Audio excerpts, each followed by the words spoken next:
sa naging panalo ng Warriors laban sa Indiana Pacers sa score na 131-109. Muling nagpasiklab na naman ang two-time MVP na si Stephen Curry matapos nitong gumawa ng 42 points, 2 rebounds, 2 assists at 11 3-pointers.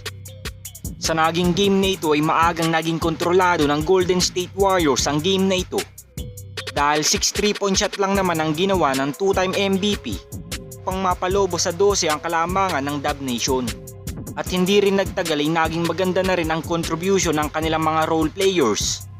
Kaya naman umabot na ng 20 puntos ang kalamangan ng Warriors. At ang pinakamahalaga sa naging game na ito ay naging balanse ang atake ng Dubs dahil kasabay ng napakabuenas nilang shooting. Nagkaroon nga din sila ng 64 points sa points in the paint at out-rebounded nga din nila ang Pacers 49-30. Ngunit ang tanging naging problema lamang talaga ng Dubs sa game na ito ay ang kanilang turnovers dahil nagkaroon nga sila ng 17 at 14 lamang sa Indiana Pacers. So kung may iwasan lamang ng Golden State Warriors ang ganito karaming turnovers at mananatili ang ganito nilang performance sa natitira nilang mga laro, malaki ang tsansa na makapasok pa sila sa playoffs.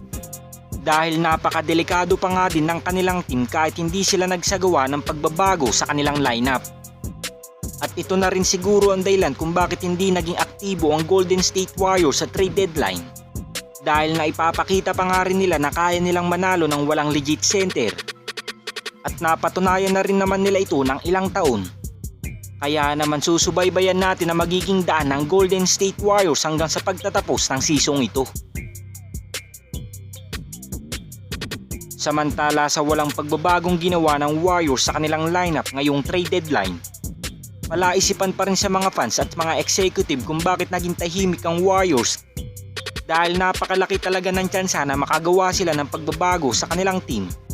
Ngunit mas pinili nga nilang magtiwala ngayon sa kanilang mga players dahil sa mga nakaraang games ng Warriors ay todo nga ang ginagawang performance ni Andrew Wiggins at Klay Thompson upang hindi nga sila mapasama sa kahit anumang trade. At ngayong matatapos na ang trade deadline, medyo makakahinga na nga ang ilang mga players sa bawat teams dahil maiiwasan na nga nilang malipat sa iba't ibang kupunan.